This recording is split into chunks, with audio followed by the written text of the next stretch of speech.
ஸ்டேட்மெண்ட்னா என்னென்னா ஒரு source கோட்லேருந்து Python interpreter மூலியமாக எக்ஸிக்யூட் பண்ணுறது தான் சோர்ஸ் ஸ்டேட்மெண்ட்டு. இப்போ ஸ்டேட்மெண்ட்னால் வந்து ப்ராசஸ் டு ப்ராசஸ் வந்து ஒரு ஸ்பெசிஃபைட் கண்டிஷனில் ப்ராசஸ் டு ப்ராசஸ் வந்து போயிட்டே இருக்கிறது தான் வந்து ஸ்டேட்டு. ஸோ ஸ்டேட்மெண்ட் வந்து எக்ஸிக்யூட் ஆகிட்டே இருக்கிறது. ஒரு இண்டிவிஜுவல் ஸ்டேட்மெண்ட் எக்ஸிக்யூட் ஆனால் அந்த ஆர்டர் தான் வந்து கண்ட்ரோல் ஃப்ளோன்னு சொல்லுவாங்க. ஸோ கண்ட்ரோல் ஃப்ளோ வந்து 3 ways இருக்குது: சீக்வன்ஸ், செலெக்ஷன், ஐட்ரேஷன். இப்போ வந்து சீக்வன்ஸ் அப்படின்னா இன்ஸ்ட்ரக்ஷன் போயிட்டே இருக்குது. செலெக்ஷன் அப்படின்னா சாய்ஸு, அதுக்கப்புறம் வந்து இன்ஸ்ட்ரக்ஷன் ட்ரூ, ஃபால்ஸ், எஸ்ஸு, நோவு. ஸோ இங்கே வந்து லூப்பிங் அப்படின்னா ட்ரூ ஃபால்ஸ்னு ரிப்பீட் ஆகிட்டே இருக்கும். இப்போ நெக்ஸ்ட்டு வந்து சீக்வன்ஸ் அப்படின்னா வந்து ஒன் ஆஃப்டர் அனதரில் எப்பயுமே ரிப்பீட் ஆகிட்டே இருக்கிறது. ஸோ இப்போ வந்து ஃபார் எக்ஸாம்பிள் பார்த்தோன்னா ஆட் 2 numbers. ஃபஸ்ட்டு ஸ்டார்டிங்கில் எப்பயுமே ஸ்டார்ட்டுன்னு இருக்கும். அதுக்கப்புறம் 2வது ஸ்டெப்பில் நம்ம வந்து வேல்யூஸை கெட் பண்ணுற மாதிரி இருக்கும். 3வது ஸ்டெப்பில் நம்ம கேல்குலேட் பண்ணுறோம் C = A + Bன்னு. அதுக்கப்புறம் வந்து நம்ம Cயை டிஸ்பிளே பண்ணுறோம். அதுக்கப்புறம் ஸ்டாப் பண்ணுறோம். இப்போ நெக்ஸ்ட்டு வந்து செலெக்ஷனும் அதே மாதிரி தான், அதுவும் வந்து ரிப்பீட் ஆகிட்டே இருக்கும். இப்போ நெக்ஸ்ட்டு வந்து என்னது, ஸோ அதுவும் ரிப்பீட் ஆகிட்டே இருக்கும். அதுவும் ட்ரூ, ஃபால்ஸு அப்படின்னு சொல்லி வந்துக்கிட்டே இருக்கும். ஸ்டார்டிங்கில் வந்து write an algorithm to check whether he is eligible to vote. இதுதான் வந்து நம்ம வந்து செலெக்ஷனுக்கான எக்ஸாம்பிளாக பார்க்க போகிறோம்.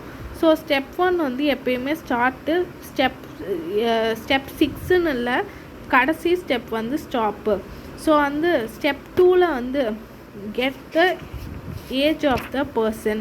ஸோ வந்து ஏஜ் வந்து நம்ம வந்து வாங்கிக்குவோம். அப்புறம் கிரேட்டர் தென் 18 இல்லை லெஸ்ஸர் தென் 18 கண்டுபிடிக்கிறனால இந்த ஸ்டெப் வருது.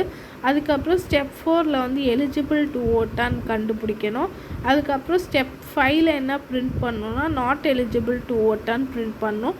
அதுக்கப்புறம் ஸ்டாப். ஸோ இதுதான் வந்து ப்ரொசீஜர். இப்போ நெக்ஸ்ட்டு அல்காரிதம் பார்ப்போம். Find the biggest among 2 numbers. இதுவும் வந்து செலெக்ஷனில் தான் வரும். ஸோ ஸ்டார்டிங்கில் வந்துடுச்சு, ஸ்டாப்புன்னு எண்டிங்கில். அதுக்கு நடுவில் நம்ம வந்து 2 நம்பர்ஸை வந்து இன்புட்டாக நம்ம வாங்கிக்குவோம். அதுக்கப்புறம் கிரேட்டர் தென்னான்னு நம்ம செக் பண்ணுவோம். அதில் பிரிண்ட் A is biggerன்னு கண்டுபிடிக்கணும். Print B is bigger. Print எதுக்காக யூஸ் பண்ணுறோம் அப்படின்னா, பிரிண்ட்டுங்கிறது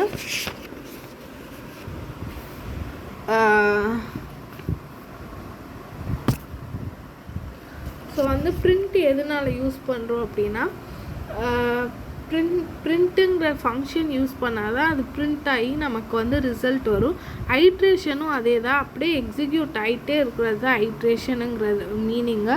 ஸோ இப்போ வந்து right and algorithm to print all natural numbers up to n. இதான் வந்து எக்ஸாம்பிள். ஸோ வந்து ஸ்டெப் 1 வந்து ஸ்டார்ட்டுன்னு கொடுத்துருக்காங்க. ஸ்டெப் 8 அதாவது கடைசி ஸ்டெப் வந்து ஸ்டாப்புன்னு கொடுத்துருக்காங்க. ஃபஸ்ட்டு நம்ம வந்து வேல்யூவை வந்து கெட் பண்ணிக்கிறோம். அதுக்கப்புறம் நம்ம இனிஷியேட் பண்ணுறோம் I = 1ன்னு. அதுக்கப்புறம் I is lesser than equal to என்னன்னு சொல்லி இது பண்ணுறோம். அப்புறம் பிரிண்ட் ஐயை நம்ம பிரிண்ட் பண்ணிடுறோம். அப்புறம் increment of I value by 1. அதுக்கப்புறம் நம்ம திரும்பி 4th ஸ்டெப்புக்கே போயிடுறோம். அதுக்கப்புறம் நம்ம நிறுத்திடுறோம். இப்போ நெக்ஸ்ட்டு வந்து right and algorithm to calculate factorial அப்படின்னு கொடுத்துருக்காங்க. ஸோ இதுக்கு வந்து ஸ்டெப் 1 அப்படின்னா எப்பயுமே ஸ்டார்ட்டு தான் இருக்கும். ஸ்டெப் 2 அப்படின்னா வந்து ரீட் த நம்பர் n.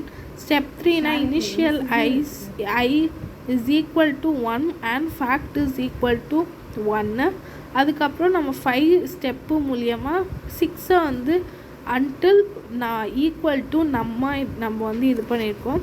எப்பயுமே fact equal to factorial into I வந்து இன்க்ரிமெண்ட் ஆகுது. I = I + 1, print fact, stop. So இவ்வளோ தான் வந்து statement, state, control flow, selection, அதுக்கப்புறம் வந்து சீக்வன்ஸ், அதுக்கப்புறம் என்னது iteration. Do like, share, subscribe to my channel. Comment me for the comment section what video can I put next.